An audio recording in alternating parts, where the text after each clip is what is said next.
Je m'appelle Benoît Cattel, je suis le directeur général du Crédit Coopératif. Après, bon, voilà, le Crédit Coopératif, c'est une grande banque en même temps. Elle est sur le marché français de petite taille, mais nous, on en est très fiers, parce que c'est une banque qui a plus de 130 ans d'histoire, et puis qui a une histoire bien marquée avec une série de valeurs, une façon de voir le monde, une façon d'exercer son métier. Mais je pense qu'on aura l'occasion d'y revenir. Voilà, et puis pour tous ceux qui sont très intéressés, il y a un site internet, voilà, on est comme à peu près grandes entreprises, et vous trouverez dedans vraiment beaucoup d'informations.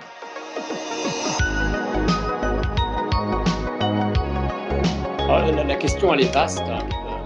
Bon,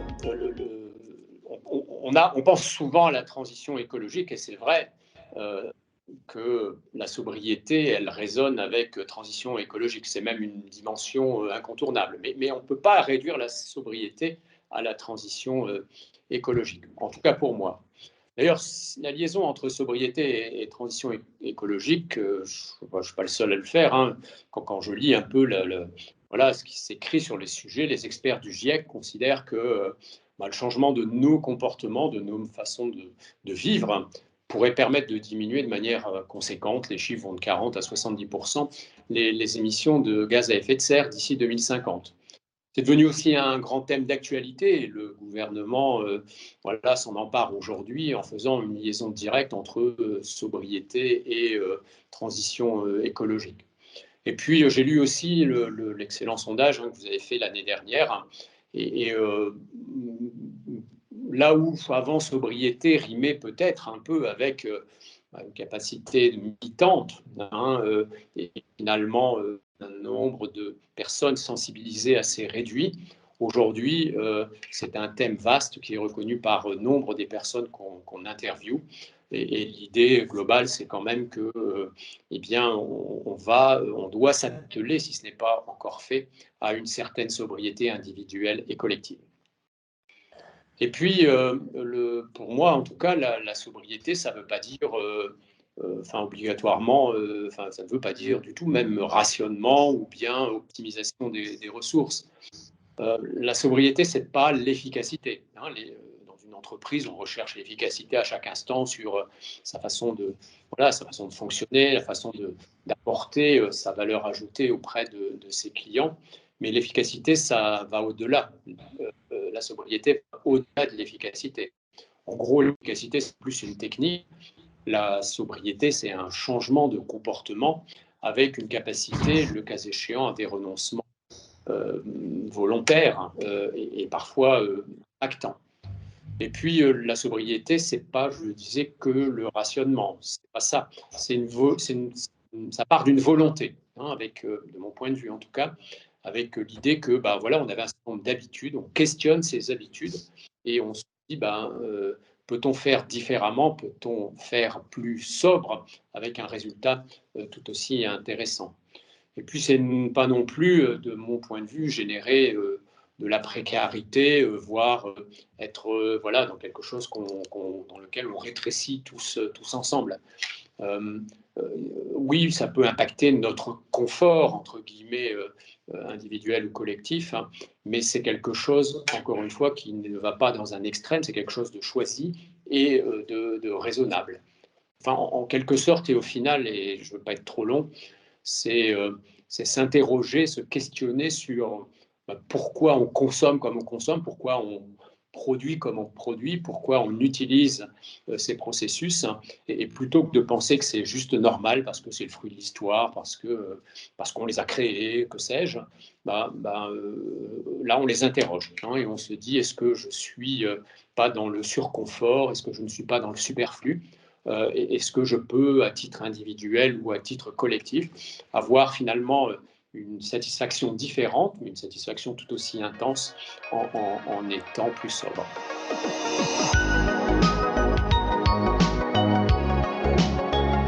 Oui, difficile de dire non, hein, mais je vais quand même m'étayer un peu. Bon, on a quand même des choses qui existent dans nombre d'entreprises, non?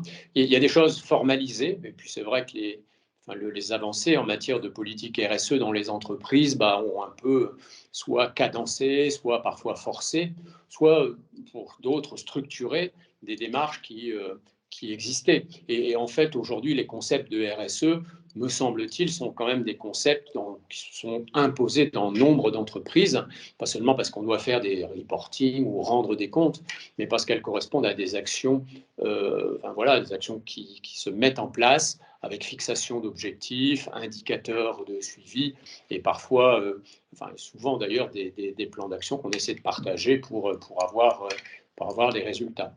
Alors, dans RSE, c'est vrai que c'est souvent la partie écologique et comment dire, énergétique dont on parlait tout seul qui prend le plus d'importance. Hein. Je parle là en général et en moyenne sur les entreprises que je connais, les entreprises que j'observe.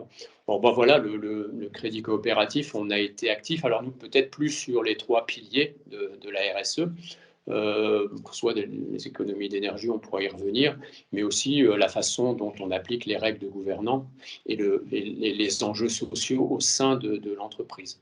Puis on a des indicateurs et puis on se fait aussi évaluer maintenant, comme on dit, benchmarker par des notations externes qui permettent de nous donner une image de nous-mêmes sans que ce soit nous-mêmes qui la fabriquions. Et pour ce qui nous concerne, nous, on travaille avec un cabinet qui s'appelle Impact Finance, parce qu'on est dans le domaine financier, et qui permet, sur la base de ce qu'on fait, ce qu'on publie, de l'image qu'on renvoie à l'extérieur, une notation. Et on est plutôt fiers de notre score, parce que, bon, d'abord, on est la meilleure banque en France, et puis même, on n'a pas à rougir avec de très grandes entreprises qui sont plus structurées, grandes entreprises qui peuvent être au CAC 40. Donc voilà pour la première chose. Après, la sobriété, elle ajoute à la fonction, aux éléments RSE. Bon, je ne vais pas faire un débat de sémantique.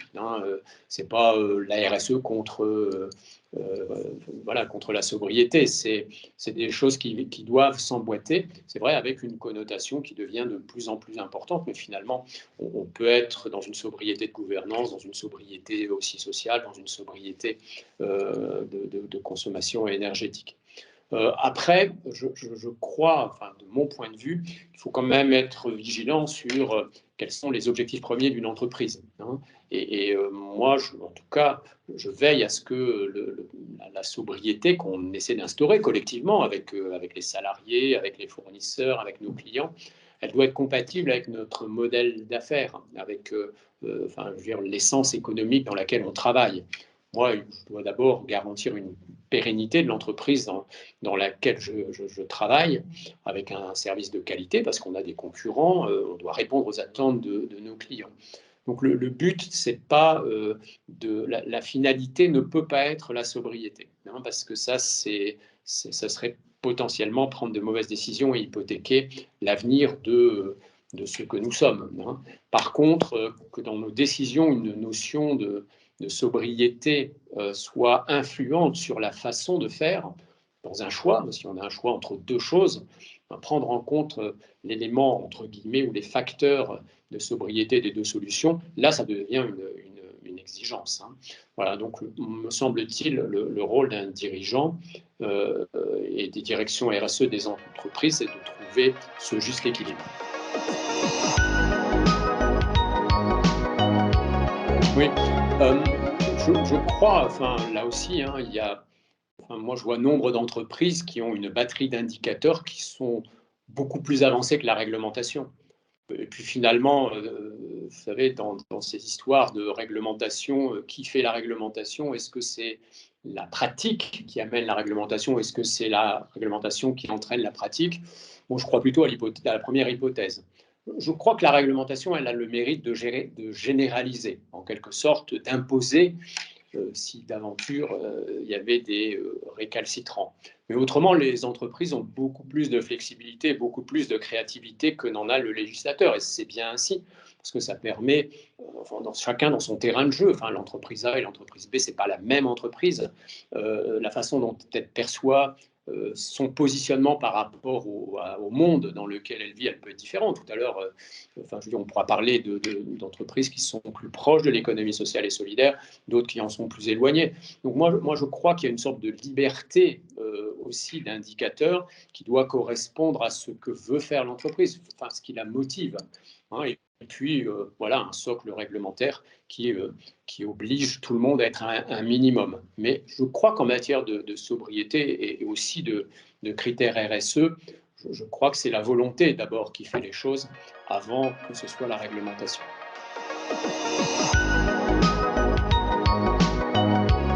Je vais faire un petit peu, je vais devoir étayer un peu la réponse. Mais d'abord, je veux dire, moi j'ai des salariés qui sont plus sensibles que moi à la sobriété, hein. En fait, c'est eux qui me, voilà, qui m'entraînent, qui me posent des questions, qui me demandent de faire des choses. Donc, je n'ai pas l'idée d'une entreprise pilotée verticalement dans toutes les, voilà, et que la science serait dans le cerveau de la personne qui vous parle, alors qu'en fait, j'apprends beaucoup d'idées, hein, aussi qui viennent du terrain, qui viennent des personnes chez moi qui réfléchissent plus que moi à ces sujets-là et qui ont souvent de très bonnes idées.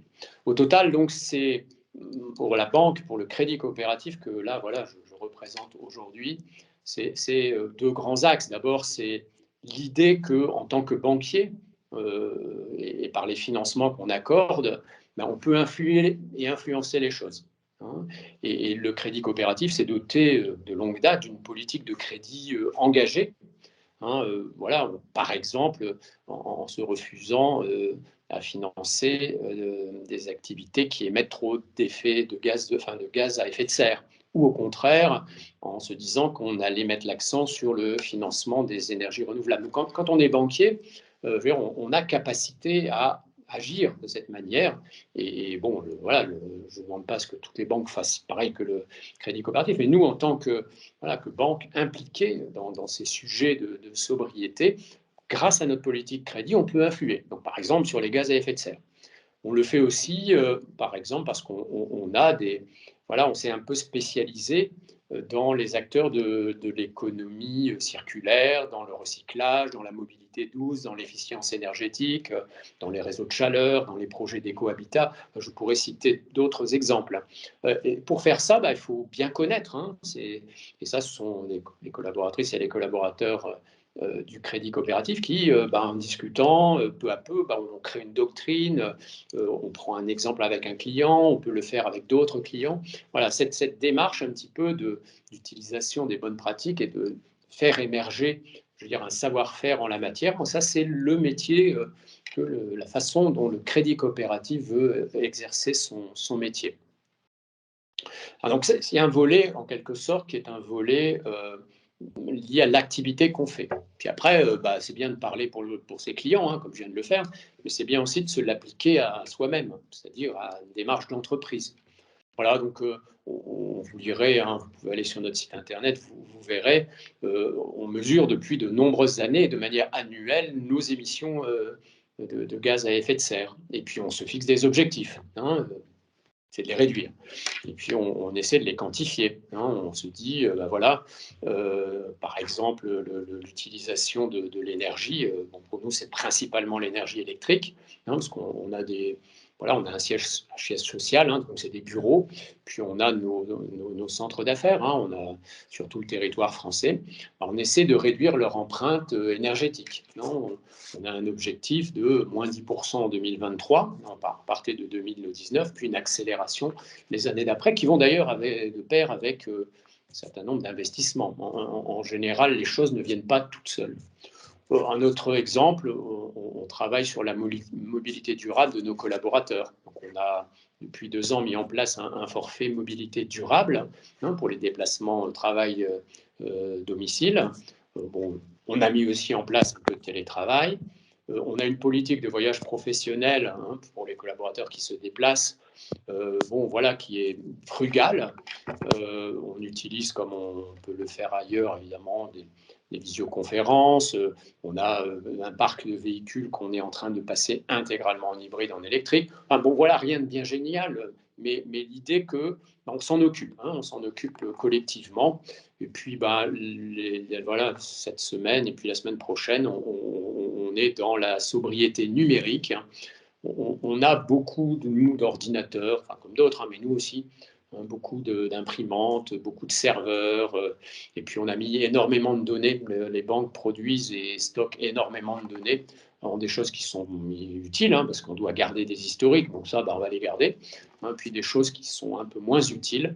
Donc on essaie de se convaincre collectivement que, comment dire, voilà, avoir un peu plus d'espace disque disponible est une bonne chose pour l'environnement. Et puis, voilà, on ne désespère pas aussi demain de réduire le nombre de mails. Hein, c'est devenu, voilà, on fait des mails pour tout et parfois un peu pour n'importe quoi. Donc voilà, ce sont des sujets aussi, des micro-sujets sur lesquels nous travaillons collectivement. Donc voilà, hein, les deux aspects, l'exercice de notre métier avec nos clients et puis la tentative aussi de se l'appliquer à nous-mêmes, sachant que quand même au global, et pour réconcilier les deux sujets, enfin tout au moins ils ne sont pas inconciliables, mais notre idée c'est quand même de continuer à être dans le relationnel. Hein, tout à l'heure, je disais visioconférence, bon, c'est bien, hein, mais nous, on doit voir nos clients aussi. On a un modèle physique. Hein, un modèle physique, c'est-à-dire on a des centres d'affaires, des magasins, en quelque sorte, un bancaire, dont on est très fier. On pense que c'est un bon modèle relationnel. On pense qu'on doit accueillir nos clients. Donc, on ne vise pas zéro déplacement. Et en quelque sorte, on fait très attention à chaque instant à préserver ce qui fait le fondement de ce que l'on est et à ne pas l'arbitrer au titre de la sobriété. Mais ça rejoint ce que je voulais exprimer tout à l'heure.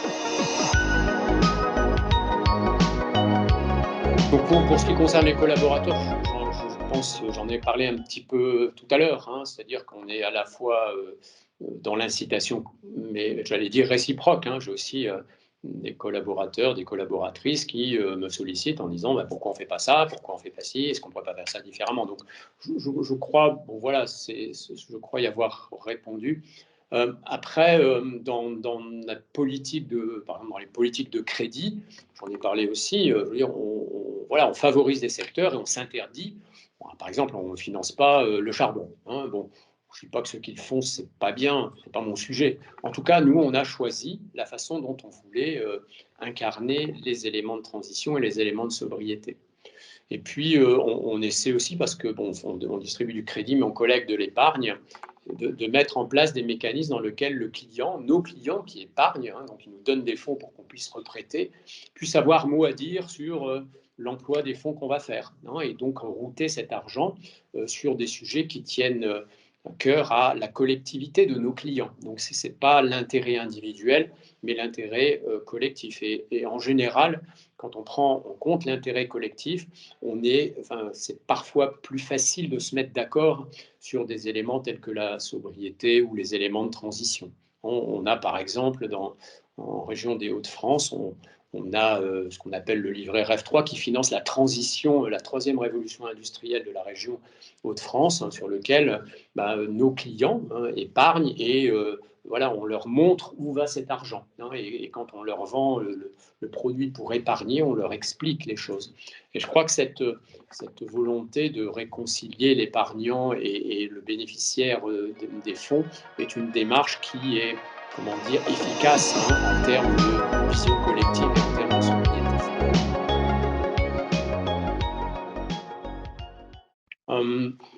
Bon, en fait, je vais rebondir, hein, parce que sur le sondage, votre dernier sondage, tel que je l'ai vu,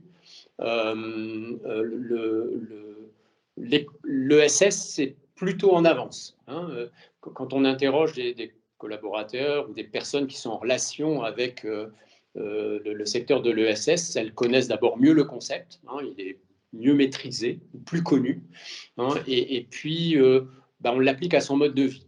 Donc, j'ai donné des exemples, hein, tout au long de l'échange que l'on vient d'avoir. Et en quelque sorte, l'ESS est un peu pionnier sur ces sujets. C'est vrai sur la RSE, c'est vrai sur le thème de la sobriété. Et je crois que c'est pas, enfin voilà, ça m'étonne pas parce que la mesure de l'impact, la vision positive de la mesure de l'impact sur les activités, sur l'environnement, sur les territoires, sur l'emploi, elle est quand même le cœur de ce qui nourrit les modèles de l'économie différente, de l'économie et des entreprises qui sont dans le domaine de l'économie sociale et solidaire. Alors voilà, être précurseur est une chose et puis être promoteur en est une autre. Hein, voilà, sans prosélytisme, nous, par exemple, dans le milieu bancaire, on s'attache à montrer qu'une entreprise bancaire qui serait centrée sur les valeurs développées par l'économie sociale et solidaire est capable d'être performante vis-à-vis de ses clients, donc, voilà, d'avoir des bons produits à un prix qui soit un juste prix, et puis d'être engagé dans les transitions dont on vient de parler, y compris dans la façon de faire avec ses parties prenantes en termes comment dire, de sobriété. Voilà, c'est cette responsabilité qui est un peu, entre guillemets, supérieure, enfin, un peu contraignante aussi, un petit peu exigeante, qu'on essaie de promouvoir, et on essaie de concilier cette responsabilité que l'on veut prendre dans la société, dans son évolution, et la rentabilité dont je parlais tout à l'heure, parce que, évidemment, si nous ne sommes pas performants, on n'aura pas les moyens de prouver notre responsabilité.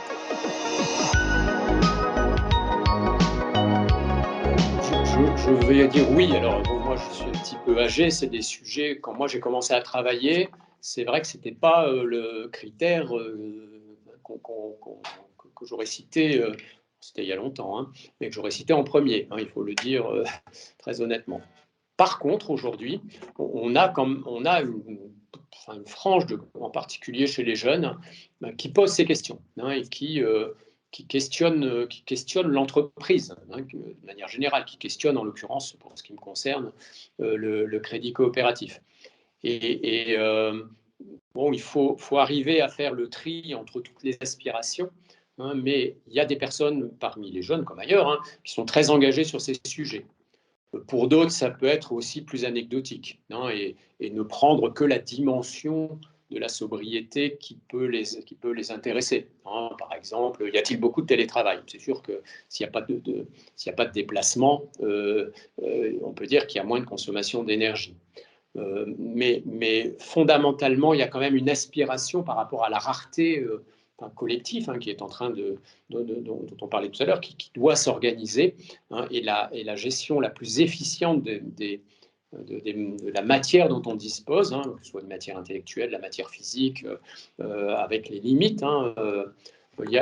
C'est quand même un thème de préoccupation qui aujourd'hui devient est porteur, et en même temps des points de repère sur lesquels un certain nombre de jeunes, parfois aussi de personnes qui sont plus matures, disent nous, cette ligne-là devient une ligne jaune. Et en quelque sorte, c'est des éléments de preuve aussi de l'inscription dans le temps des collaborateurs et des collaboratrices dans une entreprise.